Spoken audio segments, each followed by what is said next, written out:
تنها در 2 ماه اخیر بیمارستان ما را 3 مرتبه بمباران کردند. این بیمارستان کودکانه است. در اینجا یگان سرباز نیست. همه اطفال بیمار تبابت می شود. همه اهالی آسایشته است. میفهمید حالا مردم میترسند که به بیمارخانه بیایند. حالا ما در زیر زمین فعالیت ما را ادامه میدهیم و کوشش میکنیم زندگی این اطفال را حفظ نماییم. شهر پررم محاصره و مسدود شده است. یگان امکانات بیرون آوردن زخمیان وجود ندارد. میتوان گفت که مردم منتظر مرگ خود هستند. حالا در منطقه مسدود شده برای تقریبا 300,000 اهالی آسایشته تنها 30 دکتر خدمت میرساند. 20% آنها را کودکانی تا 5 ساله تشکیل میدهد.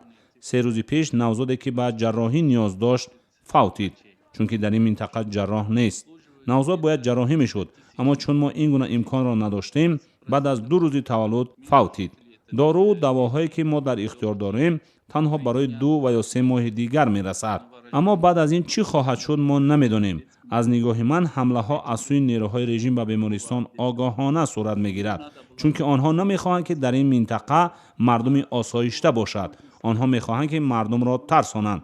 آنها میان ساکنان آسایشته و دیگران فرق نمیگذارند و همه را بمباران میکنند.